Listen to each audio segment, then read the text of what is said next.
할렐루야 샬롬하고 우리 인사하는 시간 갖도록 합니다. 할렐루야 샬롬 샬롬 샬롬 샬롬 샬롬 샬롬.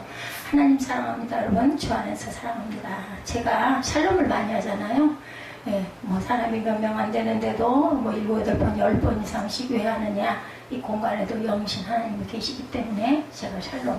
인사를 더 이상 좋은 인사를 찾을 수가 없어요. 10년 동안 지금 똑같이 샬롬을 하고 있는데 예수께서 오셔서 가장 첫 번째 제자들에게 나타나셔서 하신 말씀이 샬롬이었어요. 그렇기 때문에 그 말씀 안에 하나님의 은혜가 다 있다라고 저는 그렇게 감동을 받았기 때문에 샬롬을 합니다. 혹시 여러분들 의견 있으시면 왜 맨날 똑같으면 인사만 하세요? 좀 이렇게 하면 어떨까요? 하시면 제가 그것도 배려하도록 합니다. 예, 수많은 재난들이 있었어요. 제가 기억하기로. 저 지금도 기억하거든요. 콜레라. 여러분들 이름 들어보셨죠? 네, 우리 정벌 선생님 계셔서 제가 이런 그 연대 얘기하기가 조금 좀 틀렸더라도 이해를 해주세요. 1890년대라고 기억을 합니다. 콜레라가 이 땅에 들어와가지고 많은 사람이 죽었어요. 근데 제가 어린 날부터 이 콜레라라는 단어는 제 귀에 익숙해져 있었는데, 그리고 지금 보니까 한 120년 만에 코로나 바이러스, 코로나19라고 그러죠. 이 19라는 게 1월 9일 발생을 한 걸까요? 어쨌든 코로나19라고 하는데, 코로나가 지금 이렇게 여러 달 동안, 그죠? 모임을 갖지 못하고 노약자들이 갈 곳이 없어요. 이런 부분, 연약한 부분들이 생기고 돌아가고 또한 면회가 사절이 되고 막 이런 일들이 있죠. 이거 위해서 우리가 기도해야 되는데, 오늘 말씀이 하나님의 말씀이 이 말씀의 근거가 되어 있습니다. 3절에서 5절 보니 너에게 이르노니, 이거 시작돼서 그냥 제목으로는 알펠류, 이렇게 제가 영어 제목을 잘 안 잡아요. 많은 사람들이 봐야 되는 유튜브에도 올라가기 때문에 한글로들 표기를 하는데 이거 너무나 짧으니까 누구나 다 알 것 같아서 너에게 이르노니 이 부분으로 시작을 합니다. 뭐라 그래요? 3절 5절 보면 너에게 이르노니 아니라 너희로 만일 회개하지 않으면 다 이와 같이 망하리라. 5절에도 너에게 이르노니 아니라 너희로 만일 회개하지 아니하면 다 이와 같이 망하리라. 망한다는 게 뭘까요? 사망이에요. 사망. 하나님께서 선한 것 따먹지 말라 그러면 너희가 정령 죽으리라 그랬어요. 안 죽었잖아요. 아담과 하와가 땅으로 추방이 됐지만, 에덴 동산에서 추방이 됐지만 살았어요. 어떻게 하고 살았어요? 땀 흘리고 수고하고 해산의 고통을 느끼면서 살았습니다. 왜 죽으리라고 해놓고 살려놓으셨을까요? 이런 의문이 저도 예전에 들었던 적이 있기 때문에 여러분들도 있지 않을까. 다 알고 계실 수도 있는데 죽으리라 죽었죠. 영적으로 단절이 된 상태. 땅에서 뭐 많이 살아서 100년을 살고 120수를 하고 뭐 줄기세포가 발달이 돼가지고 뭐 200년도 살고 냉동인간으로 만들어놨다가 몇백 년 후에도 나와서 살고, 근데 여러분들 결국은 죽지 않아요? 뭐 500년을 살든 1000년을 살든 죽습니다. 하늘에 가면 하루가 1000년 같다라고, 하나님의 하루가 1000년 같다고 해요. 하나님에게는 하루밖에 되지 않지만 우리가 땅에서 1000년을 산다 한들 영원히 살 수는 없습니다. 근데 우리에게 하나님께서 영생의 은혜를 주셨죠. 근데 요즘에 어때요, 여러분들? 수많은 재난들이 너무너무 많이 일어나고 있습니다. 세계는 자연재해인 천재와 사람의 잘못으로 인한 인재, 그 재난에는 두 가지, 천재와 인재가 있습니다. 이것을 잘 보여주는 이렇게 집약해놓은 책자가 하나 있더라고요. 21세기 가장 많은 사망자를 낸 최악의 자연재해 탑10, 이런 기록의 자료가 있었어요.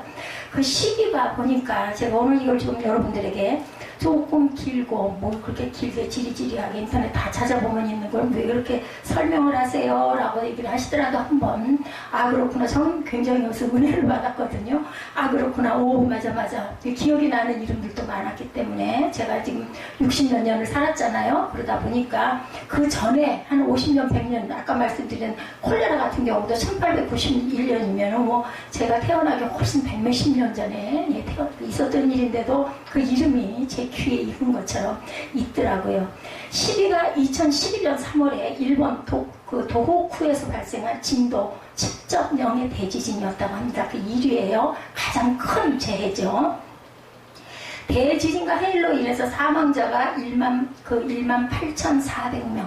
그리고 예, 그 290조 원 정도의 금전적 피해가 있었다고 합니다. 9위는 2001년 인도 서부에서 일어난 규모 6.9, 7.0보다 조금 낮죠? 6.9 지진으로 2만 명이 사망하고 유적지와 관광지 등 구자라트 전 지역이 파괴되고 주변 지역에서 모든 지역들이 쑥대밭이 되는 사건.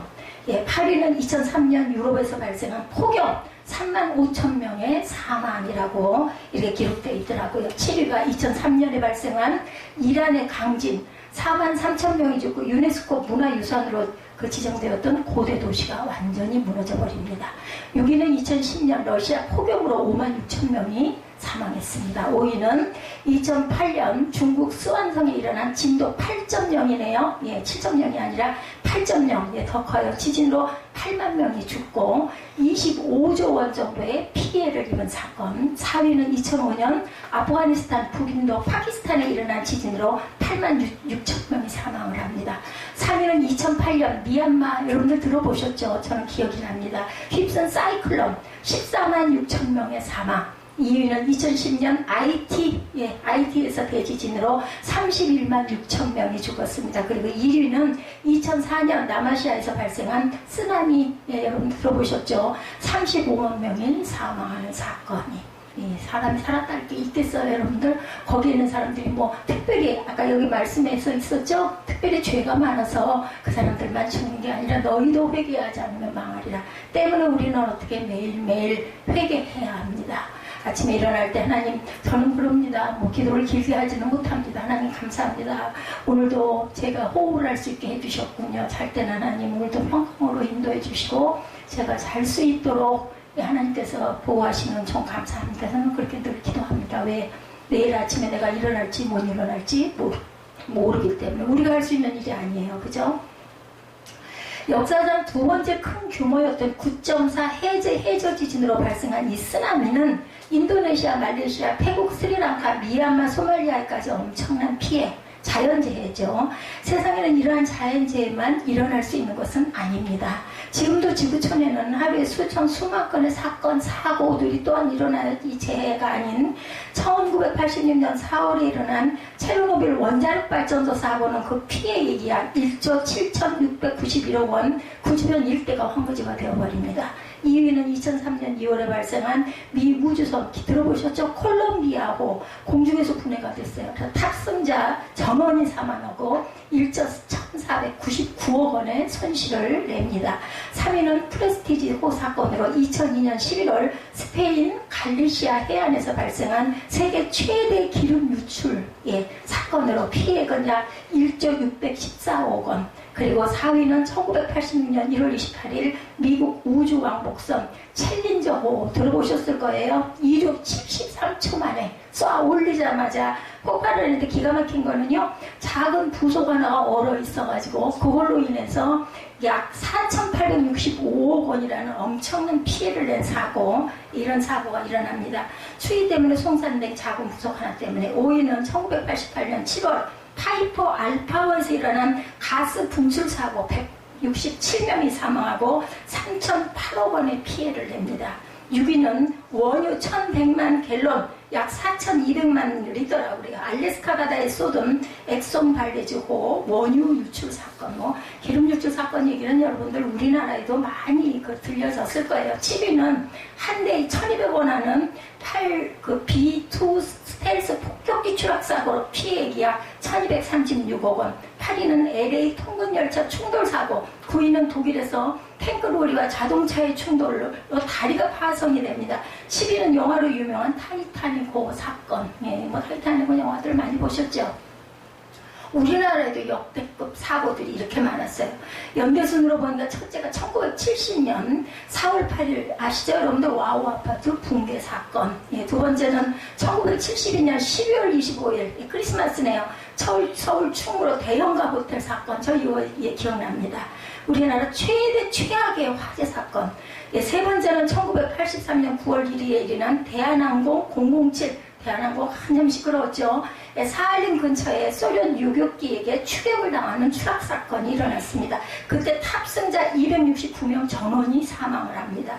네 번째는 1993년 3월 28일 부산 구포역 근처에서 일어난 열차 전복 사고로 78명이 사망하고 198명이 부상을 당합니다. 그리고 4개월 뒤에 1993년 10월 26일 김포공항에서 출발해서 모포공항에 도착할 예정이었던 아시아내 여객기가 야산에 추락을 합니다. 탑승인은 106명 중 68명이 사망을 하고 그리고부터 꼭 3개월 후 서해 페리오 침몰 사고가 일어납니다. 일곱 번째, 그로부터 3개월 후에 페리오 침몰 사고로 1993년 10월 10일 전북 부안의 위도 근처에서 여객기 서해 페리오가 침몰해서 292명이 사망합니다. 일곱 번째가 1993년 10월 20일에 일어난 알죠? 여러분들 성수대교 붕괴 사건이 일곱 번째. 여덟 번째는 1995년 4월 28일 대구의 산인 내거리 근처에서 일어난 가스 폭발 사고. 이 사고로 101명이 사망했는데 대부분 등교 중이던 학생들이었다고 합니다. 그리고 2개월 후 1995년 6월 29일 서울의 삼풍백화점 사건. 사망자 501명으로 테러 천재지변을 제외한 건물 붕괴 사고 중 세계에서 두 번째로 많은 사상자를 낸 사고였다고 합니다.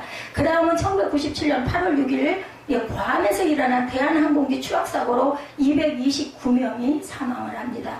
1999년 6월 30일에는 경기 화성에 시랜드라는 청소년 수련회 화재가 일어나 유치원생 19명을 포함해서 23명이 사망을 합니다. 12번째는 1999년 10월 30일 인천 중구 인현동에서 일어난 화재 사고. 13번째는 2003년 2월 18일 대구 지하철 중앙로역에서 발생한 방화 사고. 14번째는 2008년 2월 10일에 일어난 숭례문 방화 사건. 15번째는 2012년 구미산업단지에서 그 저장 탱크가 폭발을 하는 사고. 16번째가 2014년 2월 17일 경주의 마우나 리조트의 강당이 폭설로 인해서 무너져 대학생들이 사망하거나 부상하는 사고. 이 사건이 이제 충격에 가시기도 전에 우리나라 현대사를 대표하는 사건인 세월호 사고. 여러분들 얼마 안 됐죠. 이렇게 긴 시간 동안 국내외적 재난들과 사건 사고 여러분들에게 저도 놀란 부분이 있어서 알려드렸습니다. 저는 뭘 보거나 듣거나 하면은요, 제일 먼저, 아이고, 여러분들에게 좀 전해주면 좋겠다. 같이 좀 놀라기도 하고, 다시 경각심도 좀 일으키고, 좀 깨달았으면 좋겠다. 이런 마음이 들기 때문에, 그것은 시편을 통한 구약의 시가서들이 자연을 통해서 하나님의 음성을 듣노라고 표현하고 있습니다. 그런 것처럼 이제 자연재해는 우리들 그냥 가까이 와 있어요. 그죠? 천둥 소리를 하나님의 음성으로 그 구약에는 듣기도 했고, 번개가 번쩍하는 것을 하나님의 특별한 계시 흔적으로도 느끼기도 했고, 계절의 변화 등은 하나님의 또 다른 메시지로 그들은 다 그렇게 읽었던 거예요. 신약 성경의 로마서 역시 하나님의 영원하신 능력과 신성이 하나님께서 창조하신 만물, 자연이 분명하게 드러나 있다라고 말하죠. 로마서 1장 20절입니다. 주보 참조하십시오. 창세로부터 그의 보이지 아니하는 것들, 곧 그의 영원하신 능력과 신성이 그가 만드신 만물이 분명히 보여 알려졌나니 그러므로 그들이 핑계하지 못할지니라. 이렇게 증거하고 있어요.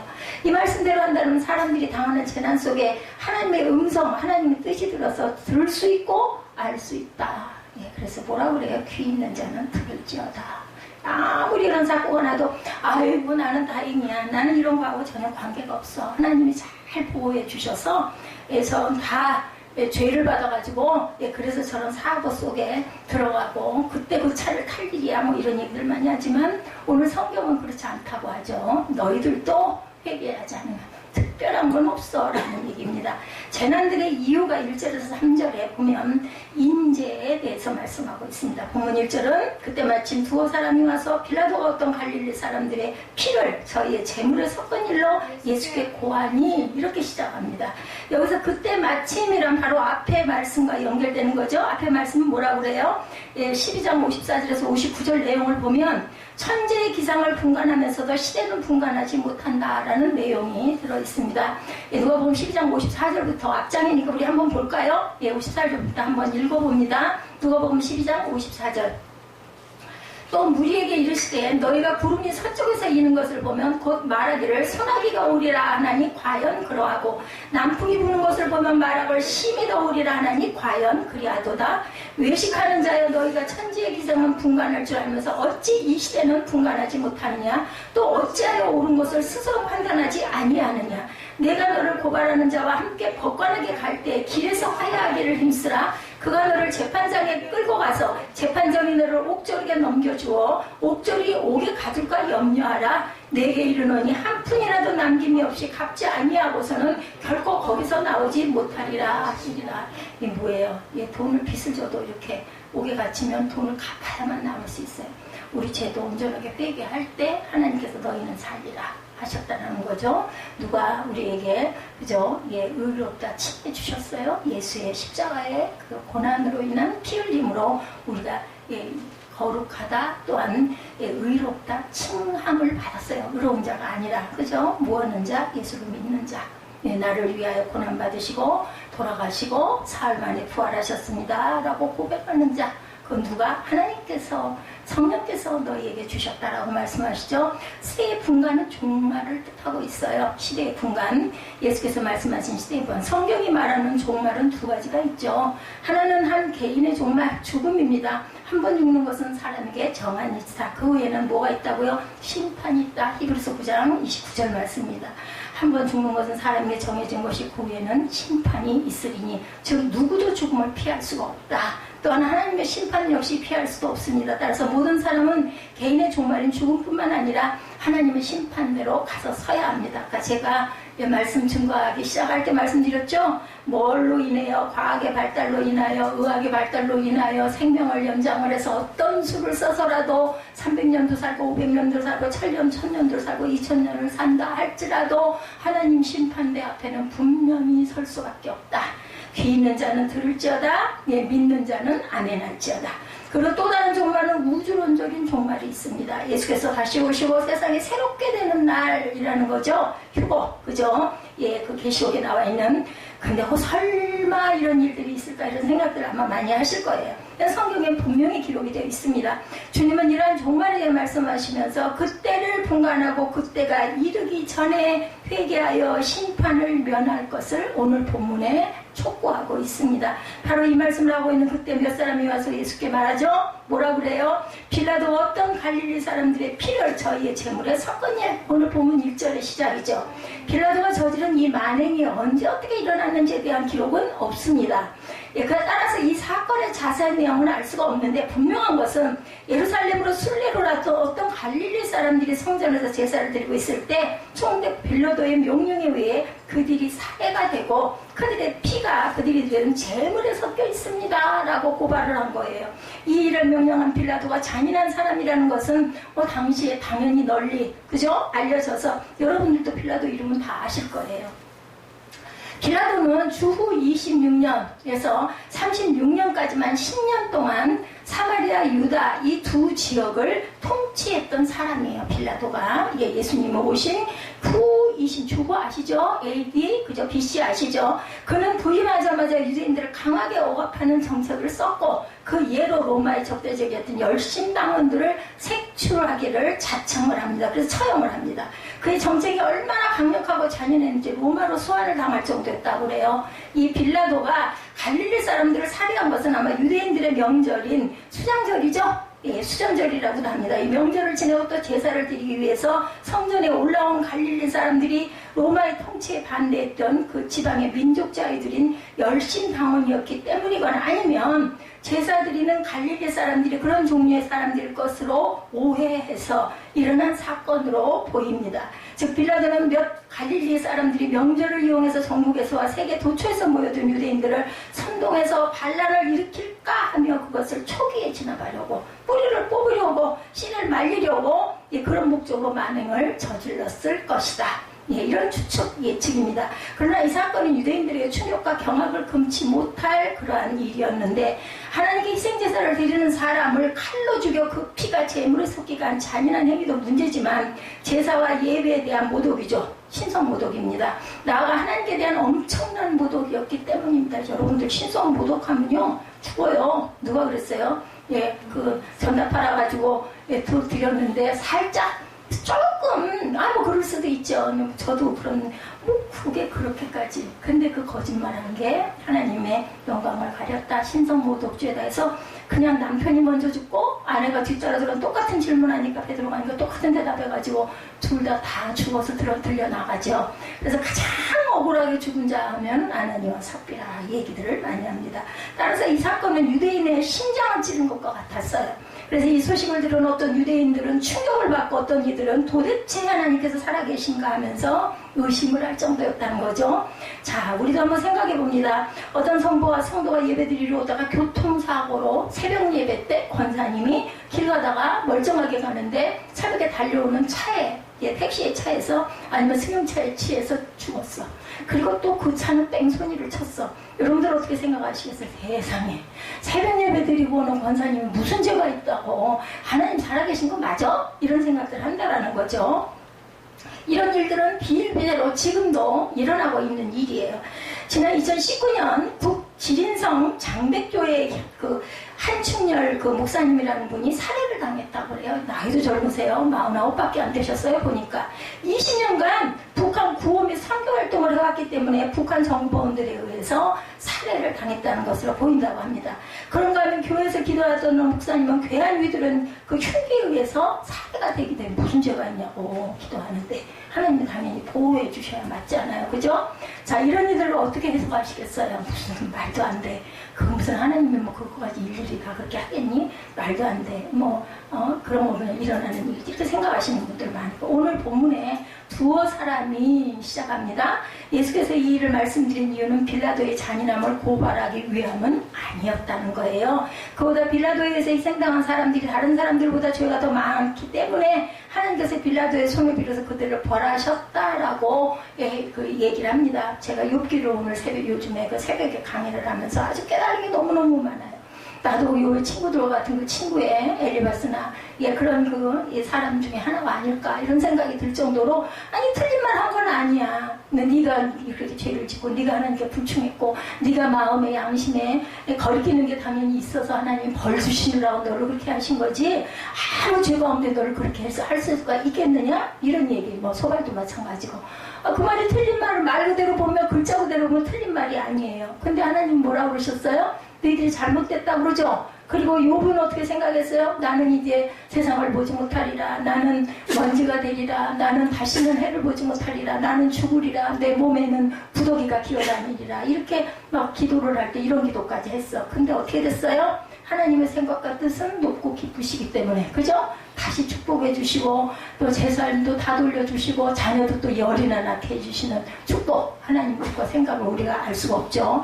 그렇기 때문에 우리는 위로자일 때는 어떻게 해야 돼요? 그 사람을 위로해 줘야 되고 아픈 심령을 쓰다듬어 줘야 되고 뭘 잘했다 뭐 어쨌다 이런 말을 할 수는 없어요. 아니면 하나님을 함께 욕해서는 안 돼요. 다만 위로자들은 말을 잘 들어주고 아픈 부분을 좀 닦아주고 그죠? 목말라 하면 물을 좀 먹여주고 그냥 같이 슬퍼해주고 이게 바로 위로자여야 된다. 우리도 전혀 예외이지 않을 거라는 거죠. 새벽에 가다가 길 가다가 근데 믿음 있는 자들은요 그런 건 있어요. 그냥 무슨 정말 아주 위기에서 내가 다 괜찮아졌어.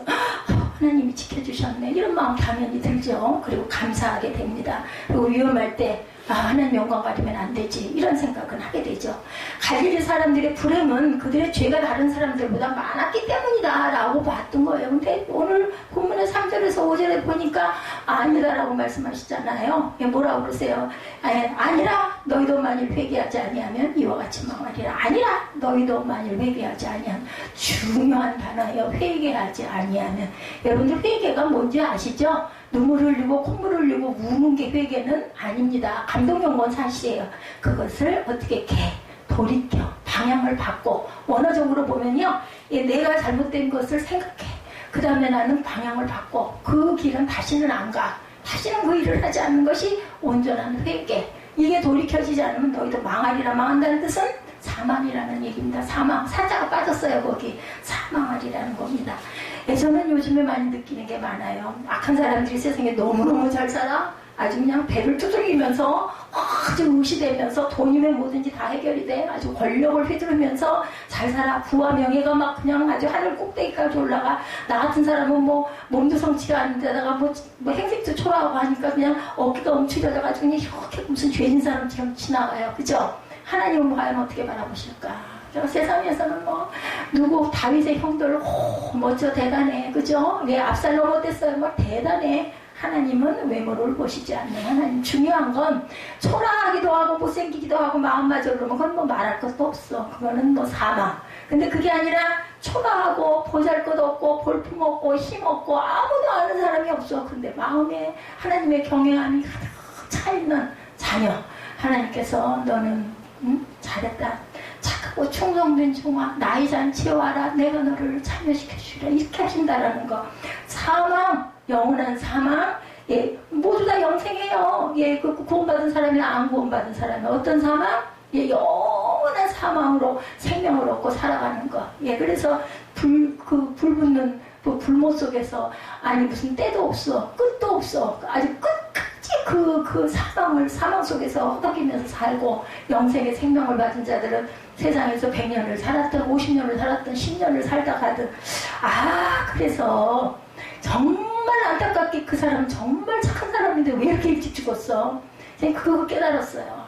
저 사람은 더 이상 하나님이 기회를 안 주셔도 그냥 하늘로 갈 수 있는 에녹과 같은 자들이니까 그냥 일찍 가도 상관이 없고 그냥 못된 짓 하고 구원도 못 받고 그냥 아주 벅벅거리고 재산을 그냥 긁어 모으면서 악한 짓을 해가면서 그냥 끝까지 살다가 결국은 내 자신을 믿으라 뭐 돈이면 다다 이랬던 사람은 끝내 아무런 사건도 일어나지 않고 잘 살다가 잘 먹고 잘 살다 죽어. 그건 영원한 사망이에요. 그렇기 때문에 하나님께서는 오래 참고 보시고 악한 자를 끝까지 놔둬. 네 생명 다할 때까지 그 생명이 어떻게 연장이 되든지 간에 너 하고 싶은 대로 해라. 내버려 두시는 거야. 그러면 기회가 없어요. 여러분들을 하나님께서 택하시고 뭐 누구를 통해서든 뭐 대개는 사람 통해서죠. 어떤 기회를 통해서든 사건을 통해서든 어려운 일을 통해서든 하나님을 믿어야 되겠다. 하나님께 기도해야 되겠다. 이런 마음을 잡숫게 된 것은 하나님의 은혜. 네, 누가 하셔요? 하나님이 하시는 은혜라는 거죠. 이렇게 당시 사람들은 사람들이 불행한 일을 당하면 거기에 분명 어떤 원인이 있어서 우리도 그러지 않아요. 천벌을 받았어 이런 얘기도 많이 하죠. 인과응보적인 그런 생각을 우리 많이 합니다. 우리 일반인들은 아이템 굴뚝에서 연기가 나냐 이런 얘기들도 많이 해요. 맞아요. 뗐으니까 연기가 나겠죠. 그죠? 예, 누구든지 재난을 당하면 그것은 그들의 죄의 결과다 이렇게 생각하기가 쉽다는 거죠. 그렇기 때문에 이 사건을 예수께 말한 사람들이 또 다른 의도는 그렇게 비참하게 죽은 사람들과는 달리 우리들은 이런 일들을 안 당했어. 나는 피했잖아. 나 그 버스 안 탔어. 그 기차 안 탔어. 그 아시아나 항공 나 안 탔어. 그러니까 어떻게 보면 움직이지도 못하고 어디 대단한 데 가지 못하는 사람들이 오히려 더 안전할 수 있구나. 저는 또 이 말씀을 준비하면서 그 생각을 했어요. 아니 뭐 나같이 이렇게 들어앉아가지고 뭐죠 이게 또 이 건물이 위에서 내려앉으면 뭐 어쩔 수가 없겠지만 예, 그런 재난이 뭐 하나님 강단에서 그냥 하나님 저 가요 하고 가면 되지 않겠어요? 예수께서 그들에게 너희도 만일 회개하지 아니하면 3절이죠? 다 이와 같이 망하리라. 5절에도 반복입니다.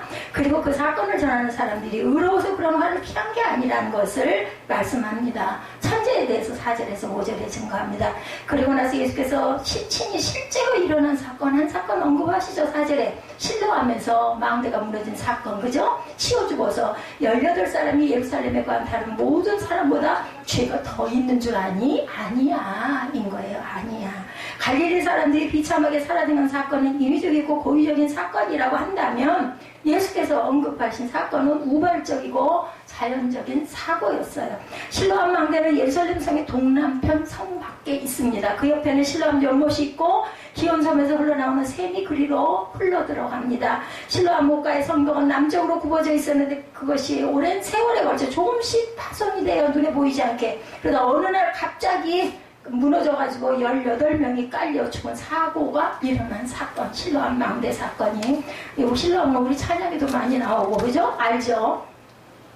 이 사고는 예수님과 거기에 있던 모든 사람들이 다 아는 사고였습니다. 그렇지만 정말 뜻밖의 우발적인 사고였고 누구에게나 일어날 수 있는 사고, 내가 거기 있지 않은 게 정말 천행이야 라고 얘기하죠. 여러분들 그 천행 속에 하나님 인정하시는 게 들어있지 않아요? 예수 믿지 않는 사람들 그 말 많이 해요. 천행이야, 나는 살아났어. 또 뭐라 그래, 구사일생이야 라고 얘기합니다. 예, 하나님이 돌보셔서 정말 천만에, 예, 만만의 그 일로 내가 살아났어인 거죠. 근데 유대인들은 이 사건 역시 인과응보론적으로 생각을 합니다. 우리 사고도 마찬가지예요. 즉 이 사고로 죽은 18명은 예루살렘에 거하고 있는 다른 사람보다 죄가 많았기 때문이다 라고 생각을, 우리 일반인의 생각들도 이런 생각을 가질 때가 많다라는 거죠. 그들의 주장대로라면 망대가 무너져 죽은 사람들은 성면에서 죽은 갈릴리 사람들보다 죄가 더 많다고 볼 수 있다는 거죠. 제사드리다가 악인에 의해 죽은 사람은 얼마든지 변호할 수가 있어요. 그죠? 그렇지 않을까요? 우발적으로 일어난 사고에서 죽은 사람은 그야말로 하나님이 진노하셔서 벌한 것처럼 느껴지고 보여진다라는 겁니다. 그러니 죄가 더 많다는 거죠. 왜 하필 그 18사람의 그런 일이 벌어진단 말일까? 평소에 잘 살았으면 그런 불행을 겪지 않고 그 자리에 있지 않을 거 아니야, 이런 생각을 많이 하죠. 그들의 논리대로 본다면 우리 주변에는 정말 죄인들이 너무너무 많습니다. 예, 갑작스러운 사고로 재산을 잃거나 가족을 잃거나 죽어온 사람들 많이 있죠. 예, 아까도 타이타닉호, 페리오 얘기 있지만, 세월호 얘기 있지만 그 학생들이 무슨 죄가 걔네들은 특별히 많아가지고 죽었겠다는 거죠. 예, 희귀병, 불치병, 난치병으로 고생하는 분들과 그 가족들도 또한 많습니다. 누가 어느 가족이 이런 일이 일어날지 아무도 몰라요. 아무도. 나 어저께까지 멀쩡했는데 저 오늘 아침에 그냥 오전 내내 그냥 오전 예배 일부 예배 드리기 직전에 그러면 1시간 반 동안을 배가 아파가지고, 그리고 나중에 이제 팔다리가 부들부들 떨려가지고, 그러면 약 먹을 틈도 없어. 또 뒤에 막 일들이 막 밀려있다 보니까. 오주비나 하면 일부 예배 끝 말미에 내가 이 예배 마지막까지 주기도송까지 잘할 수 있을까 막 이런 걸 염려가 될 정도로, 예, 누가 뭐 보는 사람도 없지만, 예, 뭐 중간에 뭐 나 배 아파서 안 되겠어 이런다고 뭐 안 될 게 뭐 있겠어요. 근데도 이걸 끝내야 할 텐데. 그러면서 예전에 어떤 그 예화 생각이 나요. 어떤 목사님이 설사가 나가지고 배가 아파 죽겠는데 지금 설교는 중반을 가고 있는데 이 끝날 때까지 이걸 내가 어떻게 할 것인가 막 곧 쏟아지게 생겼는데 결국은 그냥 바지에다 실례를 했대죠. 끝까지 예배를 끝냈다. 이게 특별한 이런 그 마음을 가진 사람들을 하나님이 쓰시는 게 아닐까 하는 생각이 들어요. 내 몸이 중요한 게 아니라 한 명이 앉아 있어도 설교는 끝내야 되는데 내가 안 되면 그냥 어쩔 수 없어도 나는 그냥 끝까지 갈 거다, 이런 마음들을 갖는 거죠. 예수님이 말씀합니다. 너희도 만일 회개하지 아니하면 다 이와 같이 오전에 또 반복되시죠. 망하리라. 그런 사람들은 죄가 많아서 하나님의 벌을 받는 것이 아니라는 겁니다. 하나님께서 죄인을 심판하시는 것은 성경적인 원리지만 지금 당장 여기서 심판하지 않는다. 악한 자들이 당장 벌을 받지 않는다. 다윗은 그럼에도 불구하고 그죠? 사울을 하나님께서 하셔야 돼. 그건 하나님의 주권이니까. 그래서 그렇게 남겨놓지 않습니까? 하나님이 정리하시죠. 신학적인 논리로 따지자면 하나님께서 그때그때 죄인을 벌하시는 일은 거의 드물다라는 거예요. 자신을 돌아봐도 그렇죠? 저와 여러분 어떤 죄를 지었을 때 심판이 즉각적으로 일어나고 벌이 그때그때 주어지는가? 아니에요. 그렇지 않죠? 우리 마음에 그냥 아주 양심의 가책이 그냥 계속 갑니다. 그거 차라리 야단을 맞고 혼이 나고 마는 게 낫지, 뭐 하나 잘못하고 나면 아주 그냥 정신적으로 아주 그냥 좋지가 않아요. 전 그래서 그런 일이 딱 일어난다 그냥 딱 말을 안 해. 그냥 그러고 그냥 시간을 보내. 그러고 나면 나중에는 뭐 어떻게든 뭐 해결이 되거나 또 안 보고 말지 뭐. 그죠? 내가 이제 뭐 얼마나 더 보고 산다고. 그거 가지고 내가 열내고 화내고 그럴 일이 뭐 있나. 내가 잘못했다 할지라도 그냥 믿고 말 안 하고 그러다 기도하죠.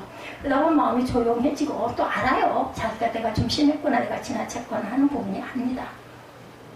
여러분들 관계에 있어서 다투는 거는 아무런 유익이 안 돼요. 그 부분을 그냥 그게 해결이 안 되면 좀 시간을 가지세요. 천재지변이든 질병이든 사고든 하나님의 섭리 안에는 우연히 일어나는 일, 그 모든 것들은 죄와 관련지어 꼭 생각하지는 말아야 되겠다. 그거 판단은요 성령께서 하시더라고요. 예, 어떤 일 겪고 나면, 어떤 일이 생기고 나면 내 안에서 하나님께서 음성으로 말씀하세요. 예수 믿지 않는 사람들도 양심이라는 걸 주셨기 때문에 믿음이 아닌 그냥 일반인들도 어떤 사건 거꾸로 우기고 막 성내고 막 핏대 세우고 그래도 결국 본인이 알아요, 사실은. 예, 근데 거기다 대고 막 찔러대봤댔자 좋아질 게 아무것도 없다라는 거죠. 죄 때문에 벌 받는 것이라며 그들을 차가운 눈으로 바라보거나 손가락질을 함으로 그들의 아픔을 가중시켜서는 절대 안 된다. 욥기를 통해서 제가 엄청 많은 걸 깨달았어요. 걱정을 많이 했어요, 욥기. 이걸 내가 해야 될 것인가 말아야 될 것인가. 매일 보면은 그걸 똑같은 얘기들을 아주 길고 지리지리하게 43장까지가 이어지죠.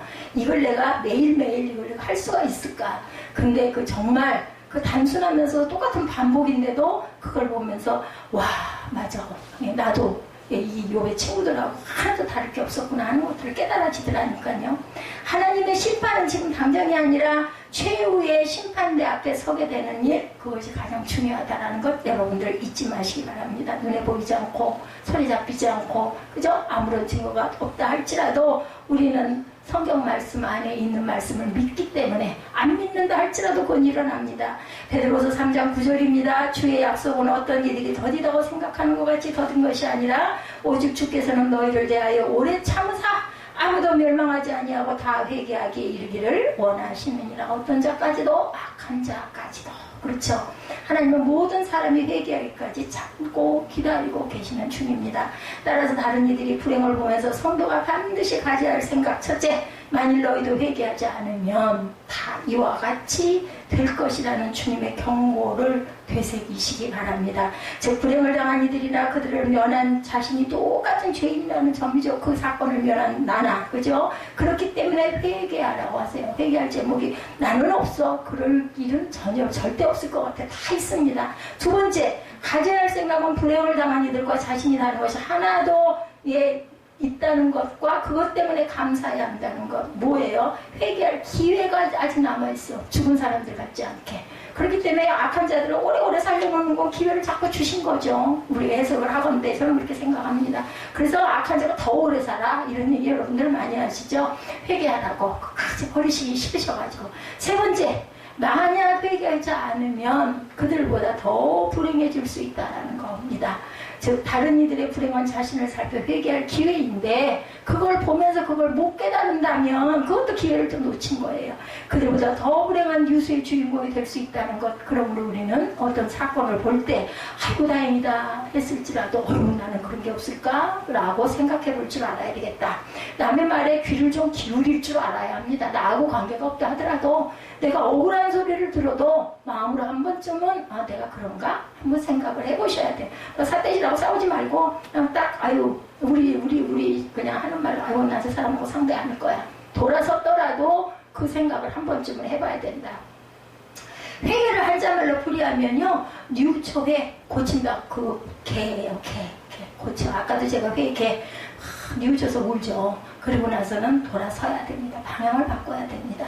그게 아니고 막 울고 나서 그러고는 또 어쩔 수 없지 하고 또 똑같은 그거 그대로 하면 안 되죠. 신약 성경 원어 메타노이아로 보면 방향을 바꾼다라는 뜻을 갖고 있다. 이거는 세상을 향했던 삶에서 하나님을 향한 삶으로 돌아선다. 또 히브리 말로는 자신이 범죄한 것을 슬퍼하고 애통하게 생각해서 모든 잘못을 버리고 고치는 전환 하는 것입니다.